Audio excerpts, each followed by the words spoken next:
नमस्कार, voice of rights देख रहे हैं आप और आज हम बात करेंगे सेहत की। दोस्तों, अगर कोई बीमार व्यक्ति है और उसे समय पर इलाज मिल जाए तो उसकी जान बच ही जाती है, ये कहा जाता है। लेकिन हाँ, अब चूंकि कोई डॉक्टर बेहद करीब है तभी ये संभव है कि उसे इलाज दिया जा सके। ऐसे में सबसे महत्वपूर्ण रोल होता है फर्स्ट एड का। ज़रूरी नहीं है कि डॉक्टर मौजूद हो, लेकिन हाँ, अगर वहाँ मौजूद व्यक्ति को फर्स्ट एड का ज्ञान है और ख़ास तौर से फर्स्ट एड के साथ हम बात करें सीपीआर की, उसका ज्ञान है, तो बहुत विपरीत परिस्थितियों में भी व्यक्ति की जान को बचाया जा सकता है। और आज हम इसी विषय पर बात करेंगे। हमारे साथ डॉक्टर सुधीर शर्मा हैं जो लगातार इस क्षेत्र में ट्रेनिंग दे रहे हैं, उनसे ही बात करेंगे। और डॉक्टर साहब सुबह सुबह सेहत खुद की बनाने की कोशिश कर रहे हैं। सबसे पहले तो डॉक्टर साहब, ये जो सुबह सुबह का वर्कआउट है, इसी विषय में हम बात कर लेते हैं, उसके बाद सीपीआर की तरफ रुख करेंगे। कितना महत्वपूर्ण है सुबह सुबह वर्कआउट करना? नमस्कार। सुबह सुबह वर्कआउट करना उतना ही ज़रूरी है जैसे कि ग्राउंड पर खेलने के पहले एक वार्म अप होता है। अगर आप सुबह वर्कआउट करते हैं तो दिन भर आपको एक ताजगी महसूस होगी। आपके शरीर में जो ब्लड का सर्कुलेशन है वो छोटे से छोटे ऑर्गन्स में भी या छोटी से छोटी वेसल्स में भी जाएगा, जिससे कि आपका ऑक्सीजन सेचुरेशन अच्छा रहेगा और आप बहुत अच्छे से दिन भर काम कर पाएंगे। यानी सुबह सुबह से अगर आप स्टार्ट हो जाएंगे तो दिन भर बहुत तेज़ी से, बहुत रफ्तार से आपकी गाड़ी चलेगी। चूँकि हम शरीर की वो तमाम चीज़ों को तो नोटिस कर पाते हैं जो हमें दिख रही हैं। जैसे हम मोटे हो रहे हैं तो महसूस कर पाएंगे, लेकिन हम ऊपर से जितने मोटे हो रहे हैं अंदर से दरअसल उतने ही कमज़ोर होते चले जा रहे हैं। ये बहुत कम लोग समझ पाते हैं और इसके लिए बेहद ज़रूरी है कि सुबह सुबह से सक्रिय हो जाएं। और आप तो मेरा शरीर भी देख सकते हैं, हालांकि सक्रिय होने की कोशिशें बहुत होती हैं। उसके लिए ज़रूरी है अंदर से आदमी बहुत मजबूत हो। अगर संकल्प शक्ति है तो वो अपनी सेहत का ध्यान रख सकता है। ख़ास तौर से आज हमें फ़र्स्ट एड की बात करनी है।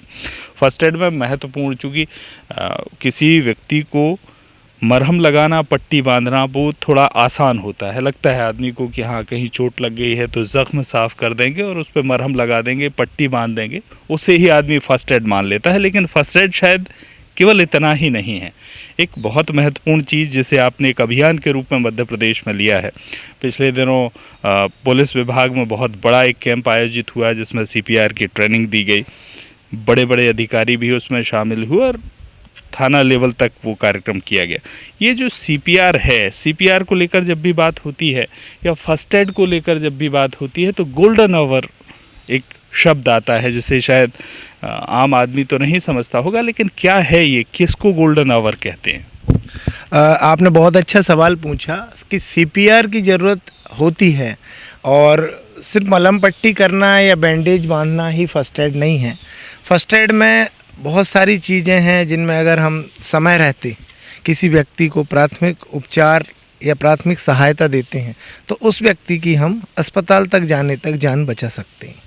जैसा कि आपने मुझसे पूछा कि ये गोल्डन आवर क्या है, गोल्डन आवर समझना बहुत ज़रूरी है। गोल्डन आवर वो समय होता है जब कोई व्यक्ति घायल होता है या मान लीजिए किसी को चेस्ट पेन होता है तो उस चीज़ को आइडेंटिफाई करना समय रहते और उसे चिकित्सीय मदद कराना, एडवांस मेडिकल हेल्प की मदद लेना, जैसे एम्बुलेंस को कॉल करना या उसे उसी समय सीपीआर देना या उसे जल्दी से जल्दी हॉस्पिटल पहुंचाना, ये गोल्डन टाइम में या गोल्डन आवर्स में माना जाता है। इसे हम स्वर्णिम समय भी कहते हैं। जैसे कि स्वर्णिम समय से आप समझें कि अगर किसी आदमी को ब्लड लॉस हो रहा है, ब्लीडिंग हो रही है, तो ब्लीडिंग रोकना बहुत ज़रूरी है। अब रोकने में कई लोग पूरी तरह से सक्षम होते हैं, कई बार ब्लीडिंग नहीं रुक पाती है और अगर वो व्यक्ति अस्पताल तक ना पहुंच पाए और ब्लीडिंग होती रहे तो ब्लड लॉस से उसकी डेथ हो जाती है। ये एक गोल्डन टाइम है। इसमें हमारी कोशिश ये होती है कि हम लोगों को ट्रेंड करें और वो समय से समझें उस चीज़ को और जल्दी से जल्दी हॉस्पिटल पहुंचाएं प्राथमिक सहायता के द्वारा। सीपीआर जिसे लेकर हम बात कर रहे हैं, आखिर सीपीआर है क्या, कैसे मदद हम व्यक्ति की कर पाते हैं?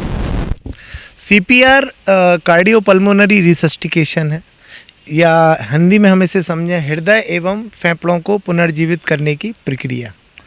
अब ये क्या होता है सीपीआर, और सीपीआर देने से क्या फ़ायदा है?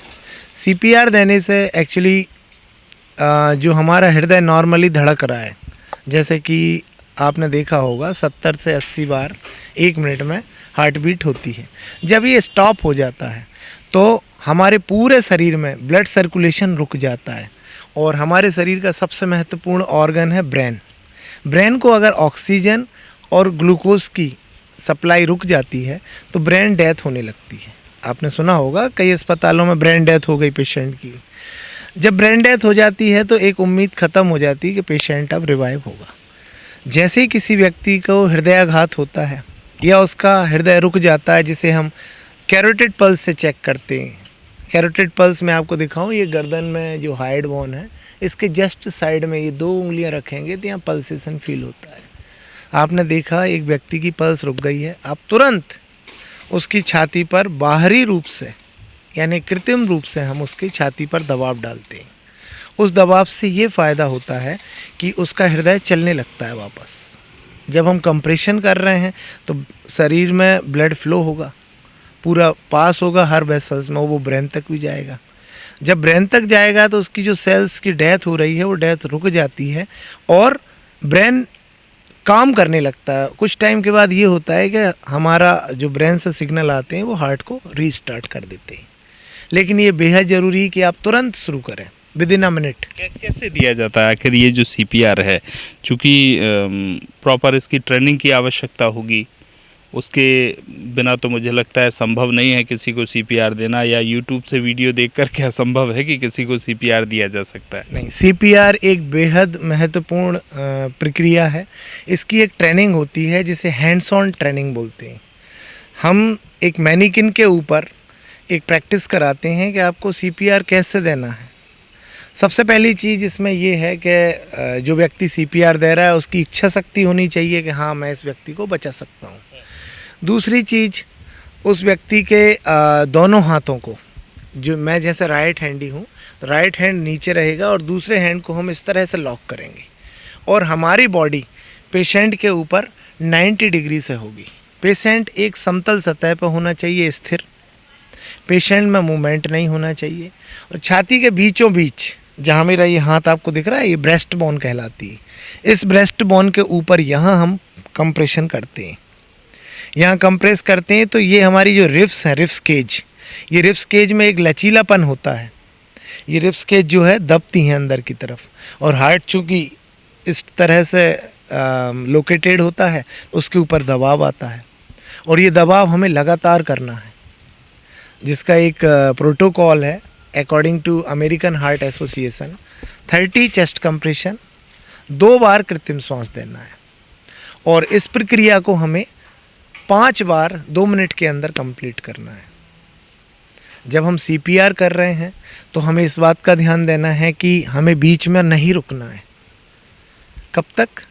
जब तक पेशेंट में मूवमेंट ना आने लगे या आप 2 मिनट की पूरी साइकिल कंप्लीट ना कर लें।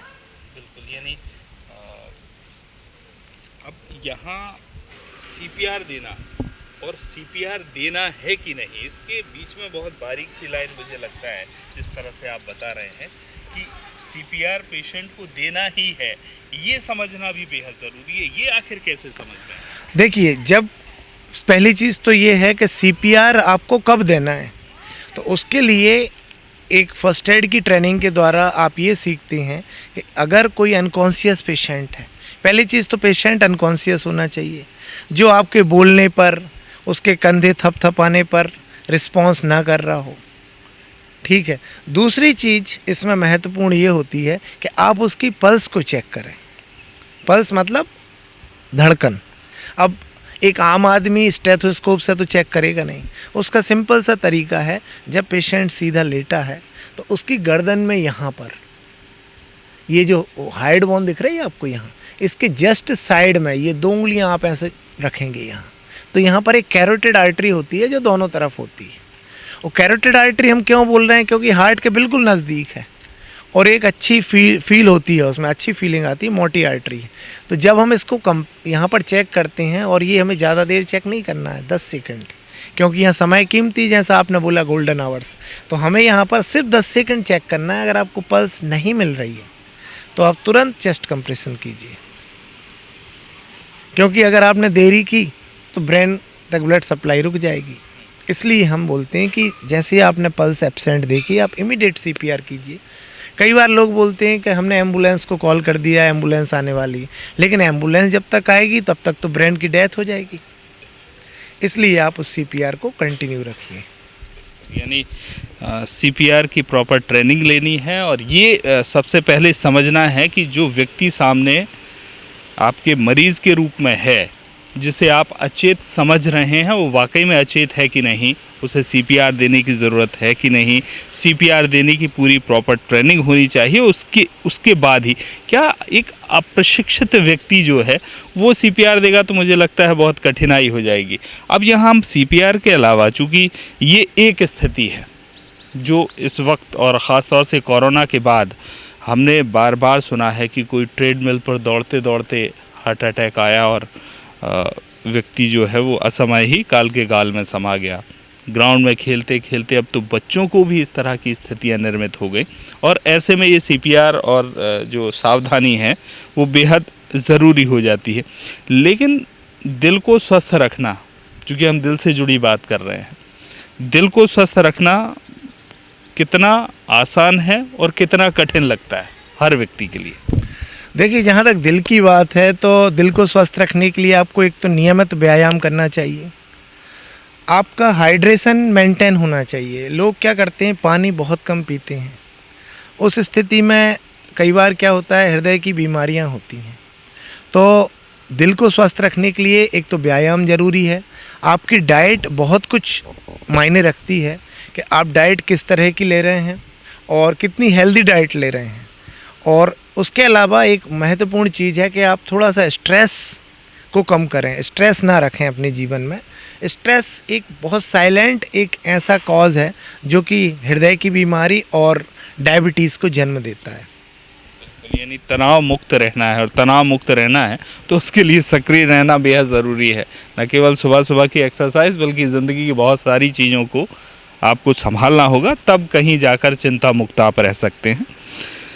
डॉक्टर साहब, फर्स्ट एड में हम अगर बात करें तो हर वाहन में, हर घर में फर्स्ट एड किट होना बेहद ज़रूरी है। लेकिन कई बार फर्स्ट एड किट तो होता है, उसका इस्तेमाल करना व्यक्ति को नहीं आता है, और ख़ास तौर से रोड एक्सीडेंट के समय ये स्थिति कई बार देखी होती है कि समय से इलाज नहीं मिल पाता है, समय से अस्पताल नहीं पहुंच पाते हैं, और हम केवल व्यवस्थाओं को दोष देते रह जाते हैं, बल्कि वहां मौजूद हर व्यक्ति उस समय भगवान बन सकता है। बिल्कुल सही कहा आपने कि रोड एक्सीडेंट एक ऐसी घटना होती है जो काफ़ी पैनिक सिचुएशन होती है। कई बार क्या होता है, रोड एक्सीडेंट में छोटी मोटी खरोंच आती है तो लोग वहाँ इकट्ठे तो होते हैं, लेकिन जो हमें काम करना चाहिए वो काम नहीं करते कई बार। अब बहुत टाइम ऐसा होता है कि रोड एक्सीडेंट हुआ, पेशेंट अनकॉन्शियस है, वहाँ पर जो उपस्थित लोग हैं वो ये नहीं समझ पा रहे हैं कि हमें यहाँ क्या करना है। वो आदमी बेहोश पड़ा है, लोग एम्बुलेंस को कॉल करते हैं, ये अवेयरनेस है लोगों में। एम्बुलेंस आने तक जो आपको काम करना है वो एक फ़र्स्ट एड है। वहाँ उपलब्ध संसाधनों के आधार पर, जैसा आपने बोला गाड़ियों में फ़र्स्ट एड किट होती है, लेकिन लोग ना उसे यूज़ करते हैं, ना उसको रिफ़िल करते हैं टाइम से। सो कई बार ये होता है कि रोड एक्सीडेंट होने पर हमें किसी फ़र्स्ट एड बॉक्स की ज़रूरत नहीं। वहाँ जो लोग उपस्थित होते हैं उनके पास कई बार रुमाल है, लड़कियों के पास अगर देखें तो दुपट्टा है, कई बार गले में एक गमछा डाल लेते हैं लोग, उसका आप मदद करके, सबसे पहली चीज़ है अगर ब्लीडिंग हो रही है तो ब्लीडिंग को रोकिए। पेशेंट अनकॉन्शियस है तो उसे पहले आप उसका कॉन्शियसनेस चेक करें। जो सबसे सिंपल तरीका है, कंधे थपथपाना है और कान के पास में जाके आवाज़ देनी है। कभी भी हमें रोड एक्सीडेंट वाले पेशेंट को अननेसेसरी उठाकर इधर से उधर शिफ्ट नहीं करना चाहिए, क्योंकि यहाँ एक महत्वपूर्ण चीज़ है जो सबसे कॉमन होता है, स्पाइनल इंजरी। स्पाइनल इंजरी के बारे में आपको बताऊं, हमारी पूरी बॉडी, हमारा ऊपर का धड़ और नीचे का धड़ एक स्पाइनल कार्ड जो होती है, जो रीढ़ की हड्डियों के बीच में होती है, उसके बीच में से जाती है, उससे पूरा चल रहा है। और ये इंजरी होने की सबसे ज़्यादा चांस होते हैं जब हम उस व्यक्ति को गलत तरीके से उठा लेते हैं, जो कि एक बहुत महत्वपूर्ण पार्ट है फर्स्ट एड का, कि how to lift the injured patient. उस व्यक्ति को आप किस तरह से उठा रहे हैं और शिफ्ट कर रहे हैं, ये बहुत महत्वपूर्ण है। कई बार आपने देखा होगा कि रोड एक्सीडेंट हुआ, बहुत सारे लोग इकट्ठे हो गए, और सबसे बड़ी जो मिस्टेक है जो वहाँ होती है, मैं आपसे ही पूछूंगा कि आप ये बताइए कि जब रोड एक्सीडेंट होता है और लोग वहाँ इकट्ठे होते हैं, तो लोग कॉमन क्या क्या करते हैं वहाँ? मुझे तो लगता है आज के समय में लोग ज़्यादातर वीडियो ही बनाते दिखते हैं। इसके अलावा अगर हम देखें तो एम्बुलेंस को कॉल कर लेंगे लोग। हड़बड़ी में बहुत रहता है आदमी, मदद करने की कोशिश हालांकि करते हैं लोग, लेकिन जो आपने एक बात कही कि किसी भी पेशेंट को जो घायल है उसे किसी भी स्थिति में उठा लेंगे, एम्बुलेंस को कॉल कर लेंगे और पूरी तरह से निर्भर उसी बात पर हो जाएंगे कि गाड़ी आएगी, पेशेंट को ले जाएगी। ये स्थिति ज़्यादातर एक्सीडेंट के समय होती है। एक चीज़ और कॉमन आपने देखी होगी, लोग वहाँ पानी ज़रूर पिलाते हैं। अच्छा, एक चीज़ और मैं पूछूंगा, क्या एक आदमी नींद में है, उसका मुंह खुला है, आप उसके मुंह में पानी डालेंगे? जनरली बहुत मुश्किल हो जाएगा, क्योंकि अगर जो सांस लेने की प्रोसेस है उसमें थोड़ा सा भी पानी आ जाए तो वो तो आदमी की ज़िंदगी ही ख़त्म कर देगा, मुझे जहाँ तक अंदाज़ा है। क्योंकि हम खर्राटे लेते में अगर कुछ थोड़ा बहुत भी फंस जाता है तो ऐसा लगता है कि अब तो प्राण निकल गए हैं। एग्जैक्टली होता यही है कि जो ज़्यादातर रोड एक्सीडेंट में डेथ होती है वो उन लोगों के अनजाने में कारण बोल सकते हैं, क्योंकि उन्हें ज्ञान नहीं है। क्या होता है कि पेशेंट आपको दिख रहा है, आंखें खोले हैं, लेकिन उसके ब्रेन में जो इंजरी होती है उसकी वजह से वो कई बार सेमी कॉन्शियस कंडीशन में होता है। जब सेमी कॉन्शियस कंडीशन में होता है तो आपको लगता है आंखें खुली हैं और लोग पानी पिला देते हैं। पानी भोजन नली में जाने के साथ साथ श्वास नली में भी जाता है, जैसा आपने बताया। उसके जाने के कुछ समय बाद पेशेंट की डेथ हो जाती है, जो बहुत ख़तरनाक स्थिति है। तो मैं तो लोगों से यही हमेशा बोलता हूँ जब ट्रेनिंग देता हूँ कि अगर रोड एक्सीडेंट हुआ है तो आप सिर्फ एम्बुलेंस का इंतज़ार करो। अगर ब्लीडिंग है तो ब्लीडिंग को रोको आप। ब्लीडिंग रोकने के लिए सबसे अच्छा तरीका है, आपके पास कपड़ा है, जहाँ ब्लीडिंग हो रही है उसके ऊपर आप दबाव डालिए करीब 7 से 10 मिनट तक। जब दबाव डालेंगे ब्लीडिंग रुक जाएगी, तब आप बैंडेजिंग करें और आप इंतज़ार कीजिए। ना तो उसका मूवमेंट, उसे उठाइए कहीं, और ना उसको पानी पिलाइए। कई बार ये होता है पेशेंट बोलता प्यास लगी, आप 1 चम्मच उसके मुंह में दीजिए, हल्का सा ढक्कन में पानी लेकर दे दीजिए ताकि मुंह गीला हो जाए उसका। बाकी पानी देने से उसे कोई फ़ायदा नहीं है, लेकिन नुकसान बहुत ज़्यादा है, उसकी मृत्यु हो सकती है। तो यानी फर्स्ट एड बहुत आसान नहीं है, बहुत कुछ सोच समझ कर ही देना है। तो फर्स्ट एड हालांकि बहुत बड़ा विषय है, इस विषय को लेकर हम आगे भी बात करेंगे आज। लेकिन हमने सीपीआर के साथ साथ सड़क दुर्घटना के समय जो मरीज़ आपको दिख रहे हैं उन्हें बचाने के लिए किस तरह के प्रयास करने हैं, इस पर चर्चा की है। आगे भी हम फर्स्ट एड, चूँकि बहुत छोटा विषय नहीं है, बहुत बड़ा विषय है, इसे लेकर आगे भी हम चर्चा करते रहेंगे। विशेष में इतना ही।